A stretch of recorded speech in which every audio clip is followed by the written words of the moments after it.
There's definitely no lack of community in San Francisco with like bands meeting bands, bands opening for other bands, like everybody's connecting together.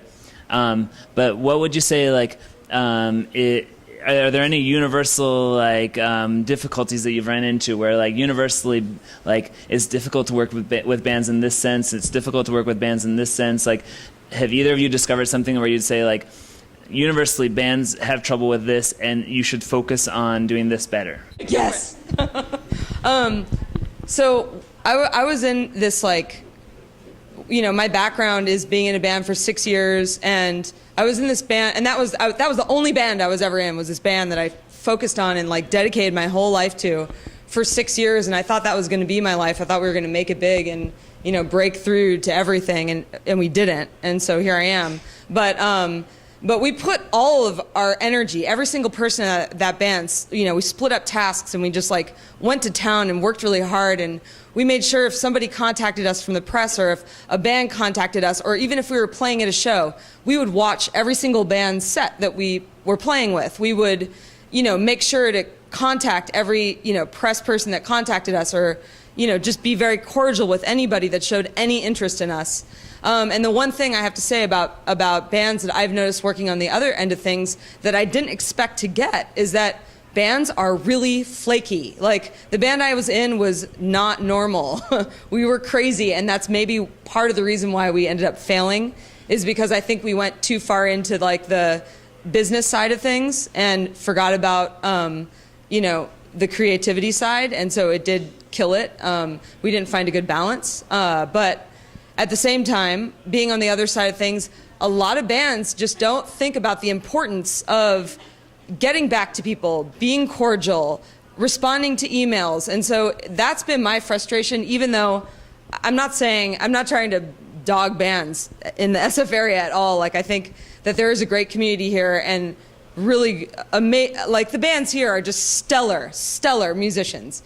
But that's what's so frustrating. Nobody knows about the San Francisco music scene. You know what I mean? Why is that? Why don't people know? Do you have any idea how to answer that question? Like, why isn't it like a scene that people could go, oh, San Francisco, yeah, all these great bands come out of San Francisco. They go, oh, Brooklyn, oh, LA, you know, even Chicago. But San Francisco, it's just dead. There's no scene here, even though the scene actually is big. There's really interesting stuff that's San Francisco specific, but nobody is hearing it.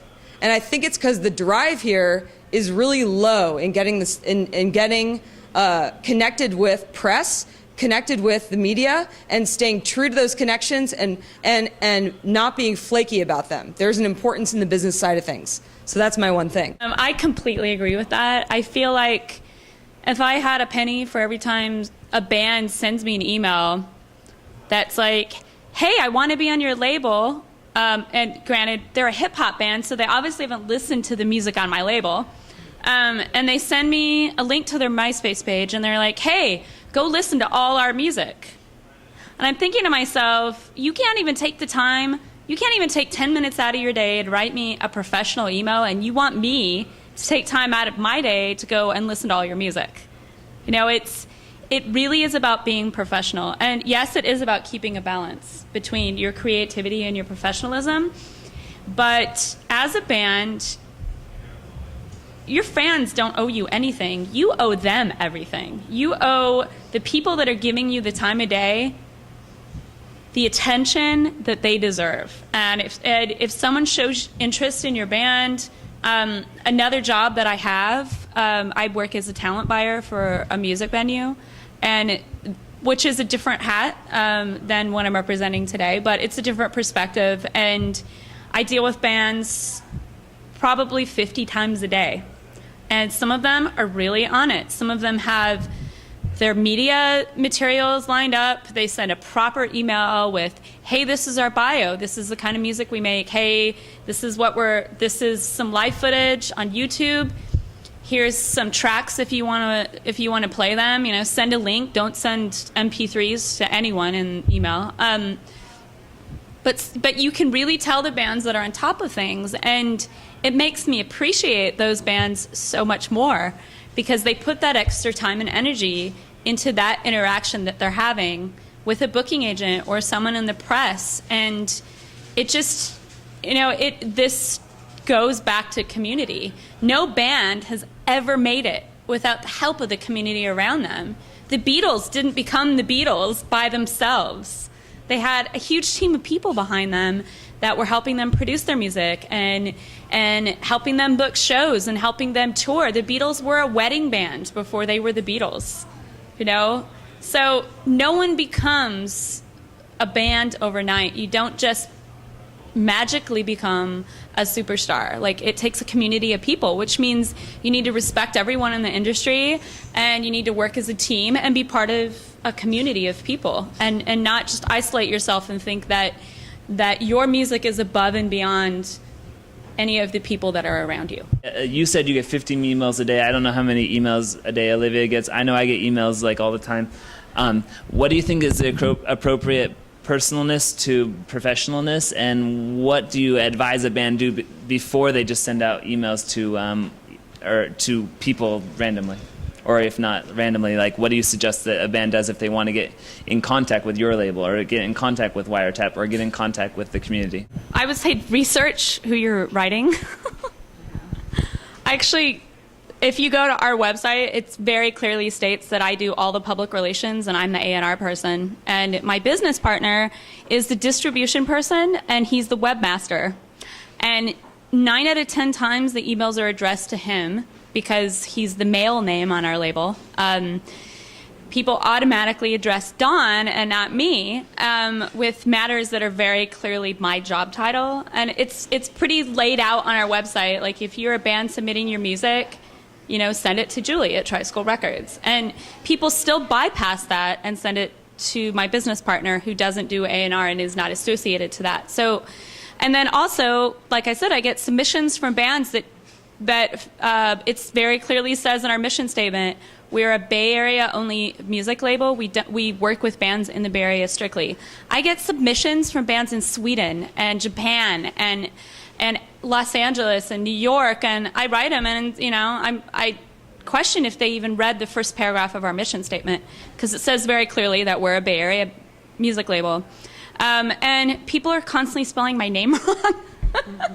And I feel like if you're writing a professional email, make sure you spell the person's name right or spell their record label's name right, because those little things really show that you didn't really put time and energy into addressing that person, And again, when you write someone, and a member of the press, a label, a venue, anyone, you're asking them to give you time to read your email and to respond to it in a timely manner. And you basically are asking them for the same professionalism that you're giving them. So if you just jot off hey, check out my bands, I want to be on your label, chances of you getting listened to are probably pretty slim. As opposed to if you sit down and you research the label and say, hey, I'm interested in your magazine, or I'm interested in your label or your club because you've had these bands play there and I feel like we're a good fit. Or you have these genres on your label and I feel like it's a good fit for us. So just show the person that you're writing that you're interested, at least, and you're not just sending out some casual kind of email.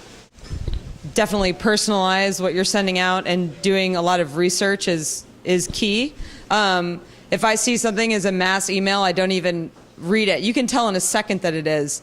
I would say, like, think of when you email, if you want to email a record label or a magazine or a blog, you research that blog like you would a job. If you're sending out a cover letter to, or a resume to a job you really want to get, and you say, this is the website I'm applying, or the job I'm applying for, this is what they do, this is what they've done, this is how I fit into it, and you write a paragraph that's going to apply to that. You show that you've put effort in, because on our end of things, we want to see that a band is going to put effort into something, because we're not going to carry you on our backs. If we were to carry a million bands on our backs, it would crush us.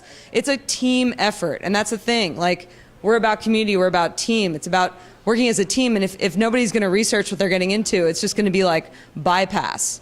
So, I guess, what I would add to all the things Julie said that I completely agree with is just to think of it like a cover letter that you would send to a job you really want to get. You research that job, and then you address it accordingly. So that makes a big difference.